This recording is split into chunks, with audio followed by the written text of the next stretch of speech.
কোনো অমুসলিমের মৃত্যুতে একজন মুসলিমের আচরণ কেমন হওয়া উচিত? কোনো অমুসলিম মৃত্যুবরণ করলে আমরা কি তার জন্য শান্তির দোয়া করতে পারি কিনা, জান্নাতের দোয়া করতে পারি কিনা, ওপারে ভালো থাকুন, শান্তিতে ঘুমান, অথবা রেস্ট ইন পিচ এ জাতীয় কোনো কথা বলে তার জন্য শুভকামনা করতে পারি কিনা? এ বিষয়ে ইসলামী শরিয়ার দৃষ্টিকোণকে আমরা অত্যন্ত সংক্ষেপে পেশ করার চেষ্টা করছি। সুপ্রিয় দর্শক, শুরুতেই বলে রাখতে চাই, একজন মুসলিমকে ইসলাম সবচাইতে সুন্দর আচরণের অধিকারী, সবচাইতে সুন্দর ব্যবহারের অধিকারী হওয়ার জন্য শিক্ষা দিয়ে থাকে। আর এই জন্য রাসূল করিম সাল্লাল্লাহু আলাইহি ওয়াসাল্লাম তিরমিজি বর্ণিত হাদিসে ইরশাদ করেছেন, কিয়ামতের ময়দানে বান্দার অন্য সব নেক আমলের মধ্যে, ভালো কর্মের মধ্যে সবচাইতে বেশি ভারী হবে, ওয়েটফুল ভালো কর্ম হবে তার জীবনে তিনি যে উত্তম আচরণ প্রদর্শন করেছেন, সুন্দর ব্যবহারের পরাকাষ্ঠা প্রদর্শন করেছেন সে বিষয়গুলো। যার কারণে একজন মুসলিমকে সবচেয়ে সুন্দর আচরণের অধিকারী হতে হয়, সবচেয়ে সুন্দর ব্যবহারের অধিকারী হতে হয় এবং যথাসম্ভব উদারতার সম্পন্ন, উদার মানসিকতা সম্পন্ন তাকে হতে হয়। কিন্তু মুসলমানের সেই উদারতা এবং সেই উত্তম আচরণ প্রদর্শন করবার ক্ষেত্রেও ইসলাম শরিয়ার সুনির্দিষ্ট নীতিমালা রয়েছে।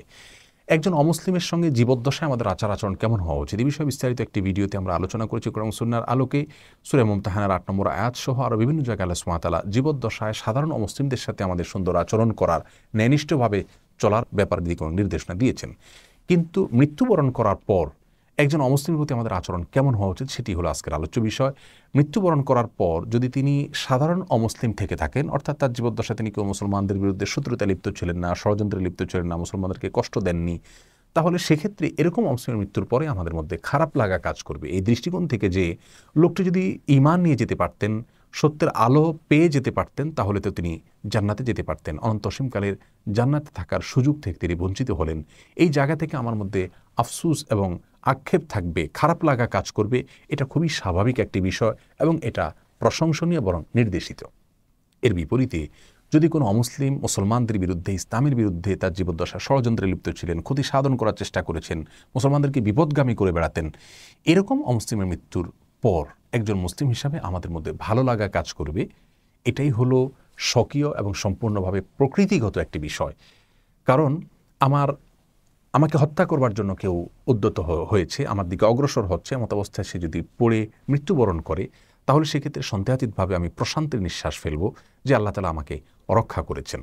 প্রিয় দর্শক, এজন্য রাসূল করিম সাল্লাল্লাহু আলাইহি ওয়াসাল্লাম এর জীবদ্দশায় ইসলাম এবং মুসলমানদের বিরুদ্ধে শত্রুতা এবং ষড়যন্ত্রে লিপ্ত, যুদ্ধে লিপ্ত এবং ক্ষতি সাধনে লিপ্ত অমুসলিমের মৃত্যুর পর তিনি কিন্তু আল্লাহ সুবহানাহু ওয়া তাআলার কৃতজ্ঞতা জ্ঞাপন করেছেন।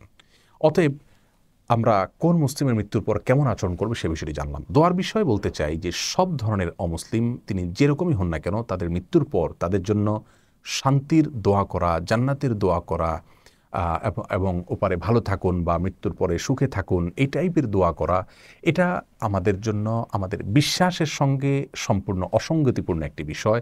আবার ইসলামী শরিয়ার দৃষ্টিকোণ থেকেও নিষিদ্ধ একটি বিষয়। বিশ্বাসের সঙ্গে অসঙ্গতিপূর্ণ এজন্য যে আমি যদি মনে করি যে আল্লাহর কোরআন সত্য, তাহলে এই কোরআনে আল্লাহ সুবহানাহু ওয়া তাআলা শিরক করে মৃত্যুবরণ যদি কেউ করে তওবা ছাড়া, তাহলে এই ব্যক্তির ঠিকানা জাহান্নাম বলেছেন এবং আল্লাহ তাআলা তাকে ক্ষমা করবেন না বলে চূড়ান্তভাবে ঘোষণা করেছেন। তারপরও তাকে যদি আমি মনে করি মৃত্যুর পরে তিনি ভালো থাকতে পারেন, ভালো থাকার সম্ভাবনা আছে এবং আপনি ভালো থাকুন এমনটি দোয়া করি, তাহলে কেমন যেন আমি আমার বিশ্বাসের সঙ্গে আমি বিশ্বাসঘাতকতা করছি বা আমার বিশ্বাসের পরিপন্থী কথা যেন আমি উচ্চারণ করছি। প্রিয় দর্শক, আমার বাবার শত্রু যে আমার বাবাকে হত্যা করেছে, আমি নিঃসন্দেহে আমার মায়ের কাছে ওই ব্যক্তির সপক্ষে কোনো সুপারিশ করতে যাব না এবং তথাকথিত উদারতা কিন্তু আমি সেখানে প্রদর্শন করতে যাব না। আমার রাষ্ট্রের অস্তিত্বকে যদি কেউ অস্বীকার করে, নিঃসন্দেহে তার ব্যাপারে আমি রাষ্ট্রের কাছে ভালো কিছু তার ব্যাপারে আশা করব না। এই জিনিসগুলো যেরকম আমরা খুব সহজে বুঝি, আল্লাহ সুবহানাহু ওয়া তাআলার সঙ্গে শিরক করে মৃত্যুবরণ করার পরে, কুফরি করে মৃত্যুবরণ করার পরে, আল্লাহ দ্রোহিতা করে মৃত্যুবরণ করার পরে তার শান্তি আল্লাহর কাছে আশা করা, এটা আমাদের বিশ্বাসের সঙ্গে যায় না। প্রিয় দর্শক, এর বাইরে একজন অমুসলিম যিনি জীবদ্দশায় জান্নাতে কখনো যেতে চাননি, জান্নাতে জীবদ্দশায় তাকে যেতে বলা হলেও হয়তো তিনি অস্বীকার করতেন, তিনি হয়তো নাক সিটকাতেন, সেই জান্নাতে তার মৃত্যুর পরে তাকে যাওয়ার জন্য দোয়া করা, প্রার্থনা করা, আশা করা, কামনা করা, এটা কেমন যেন জোর করে ঠেলে তার ইচ্ছার বিরুদ্ধে তাকে কোথাও প্রবেশ করিয়ে দেওয়া, যেটা একজন মুসলিম হিসাবে, একজন সুস্থ বিবেকসম্পন্ন মানুষ হিসাবে আমাদের জন্য কোনো অবস্থাতেই সমীচীন হতে পারে না। এর বাইরে আমরা কোরআনে কারিমে সূরা তাওবার 113 নম্বর আয়াতে দেখছি আল্লাহ সুবহানাহু ওয়া তাআলা সেখানে পরিষ্কারভাবে আমাদেরকে নির্দেশনা দিয়েছেন আমরা যেন কোনো মুশরিকের জন্য, কোনো অমুসলিমের জন্য আল্লাহর কাছে তার মৃত্যুর পরে দোয়া না করি, জানাজা না করি। প্রিয় দর্শক, সহিহ বুখারী হাদিসে আসছে রাসূল করিম সাল্লাল্লাহু আলাইহি ওয়াসাল্লাম বলেছেন, তোমরা মৃত ব্যক্তিদেরকে গালমন্দ করো না। আমরা সাধারণ অমুসলিমদেরকে, যারা সাধারণভাবে মৃত্যুবরণ করেছেন, তাদের জন্য তাদেরকে আমরা কোনো গালমন্দ করবো না। এমনকি মুসলমানদের মধ্য থেকেও পাপিষ্ঠ কেউ মৃত্যুবরণ করলে, যতক্ষণ মধ্যে তিনি মুসলমান হিসাবে মৃত্যুবরণ করেছেন বলে আমরা সুধারণা রাখার মতো সুযোগ আছে, ততক্ষণ পর্যন্ত তার মৃত্যুর পর তাকে নিয়ে গালমন্দ করা বা যে কোনো মন্তব্য করা, ট্যাগ দিয়ে বেড়ানো, এগুলো ইসলামের শিক্ষা নয়। কারণ রাসূল করিম সাল্লাল্লাহু আলাইহি ওয়াসাল্লাম বলেছেন, তার কর্মের ফল তিনি পেয়ে গেছেন এই লোকটি মৃত্যুবরণ করার পর, বিধায় তাকে নিয়ে আমার আর খুব বেশি মাথা ঘামানোর প্রয়োজন নেই। এই জায়গা থেকে কোনো অমুসলিমের মৃত্যুর পর আমরা তার জন্য শুভকামনা করতে পারি না, রেস্ট ইন পিচ লিখতে পারি না। এটা যদি আমি লিখি তাহলে সেক্ষেত্রে কোরআনের আয়াত লঙ্ঘন হচ্ছে। আমি তার জন্য শুভকামনা করা মানে হলো আল্লাহদ্রোহী একটা মানুষের জন্য আল্লাহর কাছে জান্নাত লাভের জন্য প্রত্যাশা করা, যে ব্যাপারে আল্লাহ তাআলা আগাম ঘোষণা দিয়ে দিয়েছেন। যার কারণে আমাদের এই চিন্তাগুলো অনেকে মনে করেন হয়তো এটা আমাদের উদার দৃষ্টিভঙ্গি। এটা আমাদের আসলে উদারতা নয়, এটা আমাদের উদাসীনতা। আমাদের দিন সম্পর্কে, ইসলাম সম্পর্কে, কোরআন সম্পর্কে, সুন্নাহ সম্পর্কে এবং বাস্তবতা সম্পর্কে আমরা উদাসীন হওয়ার ফলেই কিন্তু এই তথাকথিত উদারতা আমরা দেখাতে যাচ্ছি।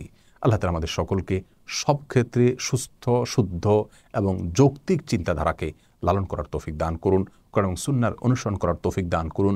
কোনো অমুসলিমের মৃত্যুর পর তার জন্য শুভকামনা করা, তার জন্য দোয়া করা, তার জন্য শান্তিতে থাকার কথা বলা, এগুলো আমাদের ধর্মীয় বিষয়ে আমাদের জ্ঞান একেবারে তলানিতে চলে গেছে, বরং আদর্শের দিক থেকে আমরা প্রচণ্ড রকমের দেউলিয়াপনায় পৌঁছে গেছি, তারই প্রমাণ বহন করে। আল্লাহ তাআলা আমাদের সকলকে হেফাজত করুন। আসসালামু আলাইকুম ওয়া রাহমাতুল্লাহি ওয়া বারাকাতুহু।